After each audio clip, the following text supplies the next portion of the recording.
Hey everybody, welcome to Vikings Report Rewind with two of the three major parties of Vikings Report with Drew, Chris, and Ted. I'm Ted. He's Chris. Drew is not with us. No, no, he is he not. he has not joined us. Don't know if he will or not. But yeah, I wouldn't get my hopes up on that one. yeah, I wouldn't either. That that If game there was sucked, dude. if there was ever going to be a team that would win 14 games, only lose to two different teams over the course of a season, not win their division, and not even make it to the divisional round of the playoffs, which franchise would you guess that distinction would go to? Hashtag Minnesota Vikings. Exactly. Hashtag fuck. Yeah. Oh, God. You know, We talked about this in the pregame show, Ted. We talked we about did. We making did. adjustments, shorter routes, not letting Sam Darnold hang back there and get. And granted, the Rams tied an NFL record with 9 sacks in a playoff game tonight. Unbelievable, man. And sure, the offensive line wasn't great. Sam Darnold wasn't great. Kevin O'Connell didn't make any adjustments. I mean, the defense did decent enough after those first couple of drives in the first quarter, but the last 2 games of the season, this team gets outscored. Let me do some quick public math here. 58-18, scores 1 touchdown in 8 quarters. I just after that whipping they took at Detroit last week, I thought to myself, all right, they've learned their lesson. Mm-hmm. Kevin O'Connell's a good coach. They've watched the tape and they said, okay, we're not going to do that again, and they rolled out the exact same game plan. It did not change a bit. We're gonna sit Sam back in the pocket and say, fuck it, Justin Jefferson's out there somewhere. Try and find him. The Minnesota Vikings had not, in fact, learned their lesson. It was unbelievable. It was unbelievable, man. I'm a dope that didn't play beyond like my 9th grade level in high school, and I can see this stuff. Why the hell can Kevin O'Connell and Wes Phillips and Keenan McCardle and anybody else not see this sort of thing? I just don't get it. Stuart Anderson, but Stuart Anderson says, but Ted, is he a good coach? I do believe he is a good coach. He is. I mean, and I know we want to get down on Kevin O'Connell right now. It took Dennis Green 6 years to win a playoff game. Now, that's true. I don't want Kevin O'Connell to have to wait 6 years for him to win a playoff game, but it took Denny Green a while too. And we all think Denny Green was a pretty solid coach. He was. I don't think you have 6 years in today's NFL, though. Oh no, you probably don't. But if nothing else, this it's kind of ended the quarterback question. Yeah. For next year. I put something out on Twitter during the game that I said something to the effect that Sam Darnold is losing $10 million a quarter. And people were talking about tag and trade and all that other stuff earlier. I don't even think that's going to happen anymore. No. Let him walk. If the team signs him, you get a 3rd round comp pick in 2026 because if you franchise him and he signs the franchise tender, you're on the hook for God knows how much. There's no point in doing that anymore. No, because you're not going to bring this guy back. Absolutely not. Not a chance after what we saw these last 2 weeks. And like I said, it's not all on Sam Darnold, but man, you can't bring that guy back after these last 2 games. There's no chance. The thing with the quarterback is how, and is it fair or not? It probably isn't. But the one thing for the quarterback position in the NFL is how do you perform when the pressure is the greatest? That's the only thing that matters for the quarterback. I mean, obviously you have to win games and you have to get to the big stage. Yeah. Granted. Absolutely. But when you get to the big stage, how do you perform? That is ultimately how a quarterback is judged, fairly or unfairly, because how many championships you win as a quarterback determines whether or not you go into the Hall of Fame. It just does. It just does. How many playoff games you win, and Sam Darnold in his two biggest games as a Minnesota Viking failed miserably. Miserably. That's Yeah. I mean, that is the bottom line. 14-3 doesn't matter. At the end of the day, look, we talked about playing with house money and all this other stuff, and it was rebuilding year, and okay, great. Yeah, fine. But when you get to 14 wins, then you have to prove that you're a 14-win team. Mm-hmm. And they Kind of didn't. They didn't. I mean, it's like 2 years ago. They went 13-4, won the NFC North, had a home playoff game, and Daniel Jones walked into U.S. Bank Stadium and dog walked Ed Donatell's defense up and down the field, and Yep. got himself a $40 million a year contract because of it. And everyone was just like, well, now what are you going to do? Yep. I just don't. I mean, granted, the list of stuff I don't understand is really, really extensive. But in this particular instance, I don't get why you don't even try to make an adjustment to your offense. Do the Vikings even have a slant pass play in their playbook, Chris? I haven't seen one. I can't remember the last time I saw one. I mean, and then there were times where the receivers were open, and there was that one pass to Naylor where if he would have caught it, he would have still been running like 5 minutes later, and he wasn't even close. I mean, we talked about the real Sam Darnold and this and that, and you can't take away from the season that he had this season because he came out of nowhere. I mean, without Sam Darnold, I mean, this team doesn't go 14-3 with Nick Mullins at quarterback or You're anything probably like right. that. I don't think. Yeah, You're probably right. But like you said, when the spotlight is the brightest, that's when you have to come out and play your best football.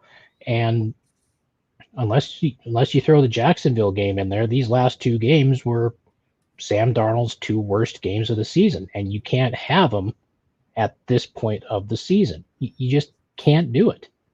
But he did, and now we're looking ahead to free agency and the draft.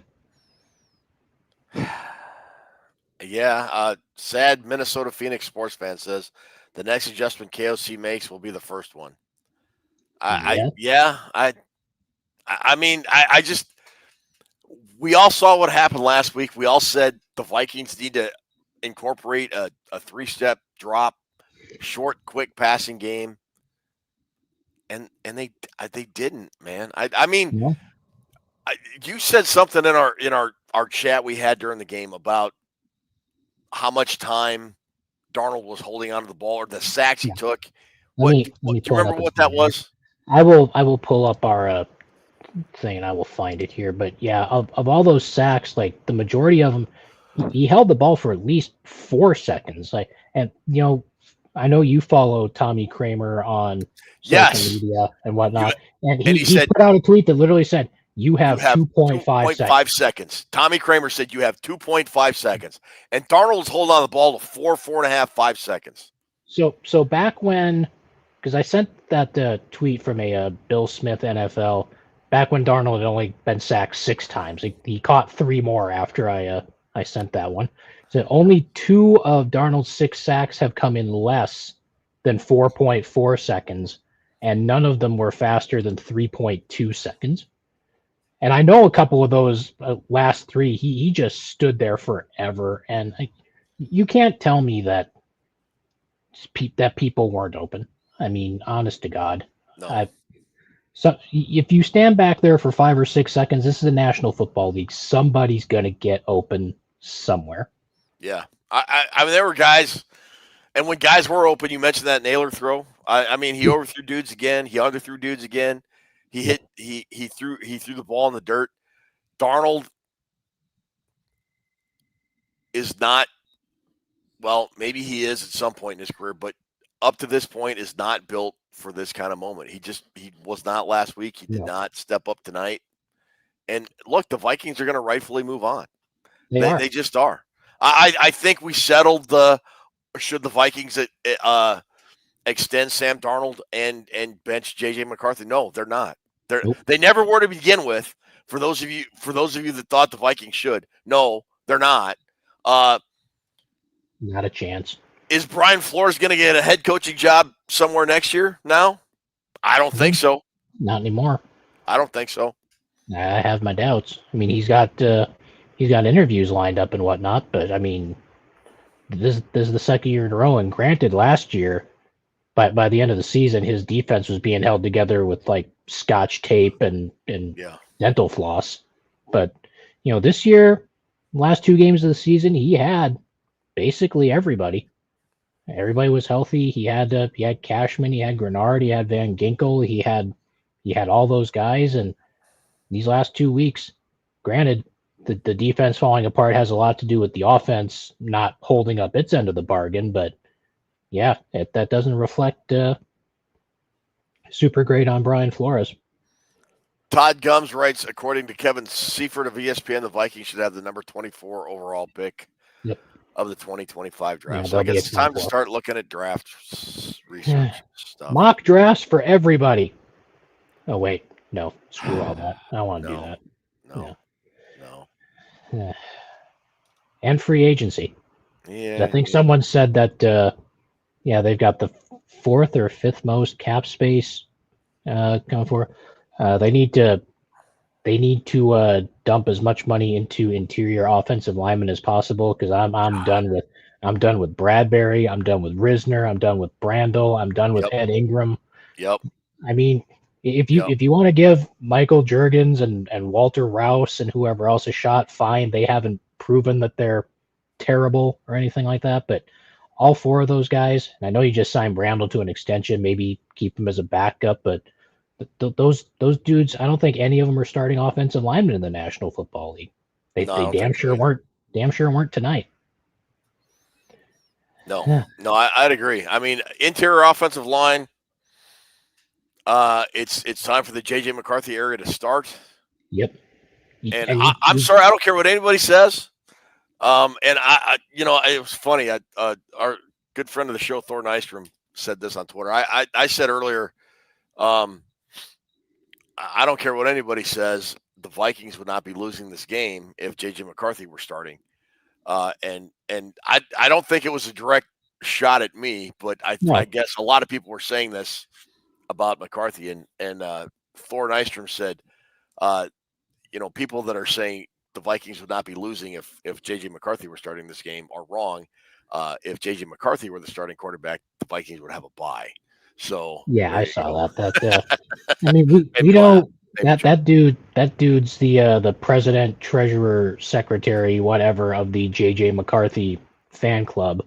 He is. And that's fine, because we said it when the Vikings drafted JJ McCarthy that the jobs of Kwesi Adolfo-Mensah and Kevin O'Connell were going to be dependent on whether or not JJ McCarthy works out, because they had their plan. They cleared all the bad contracts out. They opened up all the cap space, and they finally got their guy at quarterback. And that's how they're going to ride starting next year. And if it doesn't work out, then, McCarthy and O'Connell and Kwesi are all going to be looking for jobs. So it's not going to matter. So let's get back to Kevin O'Connell real quick. Like 13 wins his first year, 14 wins this year, bounced one and done in both his playoff appearances. Yep. Do you think he is a good coach that just has not, that is overachieved because he has not have yet to have a season with his guy? Or do you think he is not as good as people thinks he is? I still think he's a really good head coach. I mean, I think the arrow is still pointing up with Kevin O'Connell as the head coach of this football team. And I think Kwesi is going to, we've already seen that he can do the free agency thing. he really needs to hit this draft, especially with the total lack of picks that this team's going to have. Um, I mean, I'm sure he'll do something to finagle extra picks out of something somewhere, but no, I'm still a Kevin O'Connell fan. I know that that these last couple of weeks have kind of put a damper on this season and on his coaching performance, but he's got to have kind of a come to Jesus moment this off season where he's going to take stock of everything that he saw, and you know he's going to have to figure out how to make the adjustments that need to be made at some point. Or Trooper 88 is suggesting maybe you have someone else call the plays. Maybe you let Wes Phillips call plays. Maybe you, because Kevin O'Connell has proven he can motivate his team, which is the primary responsibility of the head coach. And we know for the most part he doesn't seem to have a lot to do with the defensive side of the ball. But maybe the offense needs a different perspective. Maybe someone like a Wes Phillips or a Josh McCown or a Keenan McCardle would have that different perspective, because you don't want Kevin O'Connell to sort of fall into the same thing we saw with Mike Zimmer and the defense toward the end of Zimmer times here, because eventually everyone figured out Mike Zimmer's defense, and Mike Zimmer just kept doing the same damn thing on defense, and that was what got him fired. And you can't risk that happening with Kevin O'Connell, I don't think. Yeah, I still think O'Connell's a good coach, but he has yet to prove that he could beat a really good team with a lot on the line. I mean, he hasn't yet. No. He just hasn't. Yeah. And I understand that thinking. I get that thinking. I don't know. We'll see. I don't know, man. I just, a part of me thinks this was a lot better season than everybody expected. Well, it was. But it's still really disappointing. I would like to think that the Vikings are a year ahead of schedule with their rebuild, but it still sucks to see how things played out tonight, because these last two games really sit poorly with me, because this team played so much better the first 16 games of the year, for the most part, than these last 2 weeks. And these last two games are what people are going to remember as we head into the next season. And that just really stinks. And this game tonight, I mean, for the first time in the Kevin O'Connell era, the team, that drive they were putting together, if you could even call it that, when it was 27-9, like midway through the fourth quarter. And I think you said on social media they were playing like they were up 18 rather than down 18. Yes. That was a little disheartening. I mean, I know you're probably not going to come back and make that happen, but you're running plays, you're handing the ball off. I mean, 27-9 with 6 minutes left in the fourth quarter. It's a little late to establish the run. Yeah. What are you doing? I mean, granted, Sam Darnold's just going to get sacked anyway, but I mean, that's the first time I've ever really seen a lack of effort from this team under Kevin O'Connell, and that kind of makes it that much worse, I think. Yeah. Speaking of running the ball, do you think they bring Aaron Jones back next year? I don't know if you can, to be honest. I mean, I'm not sure of his age. I think he's on the wrong side of 30 now. Let me look that up while we're talking here. But like you said, toward the end of the season, he was getting banged up and whatnot. Had some injury issues. He turned 30 in December. So yeah, he's on the wrong side of 30 now, which is generally not where you want to be for a running back. I think they need to find mean, I know they tried it with Ty Chandler, and they tried it with other backs, but yeah, they need to find, if you can find a young, longer term replacement to go with McCarthy and Jefferson and Addison and the rest of this offense. I think that would be preferable to bringing back 30 or 31-year-old Aaron Jones or Yeah. even a Cam Akers. So yeah. Well, I mean, it was not a good night. It was just these last 2 weeks, 4 Yeah. losses, 2 of them each to Detroit and the Rams. Just kind of a bummer. Oh well. Yeah. Anything else you want to talk about before we get out of here? I mean, Yeah. I really don't want to talk about another crappy playoff loss by this team.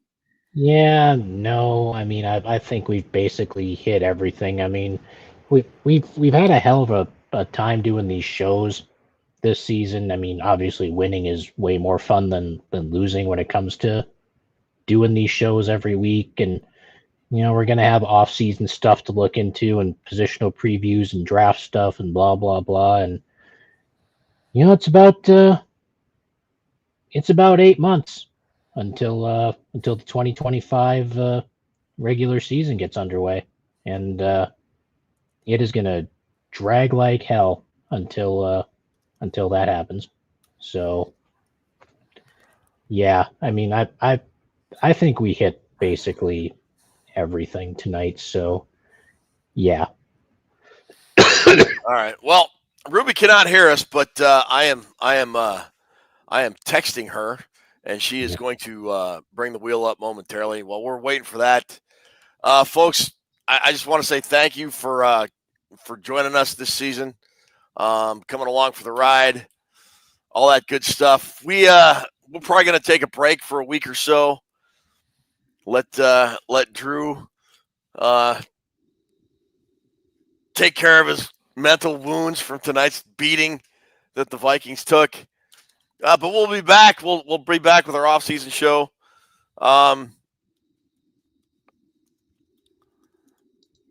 Yeah. And we'll do our typical off-season big board. We'll do our playoff stuff. We'll do our Super Bowl preview and all that stuff. And Ruby's up.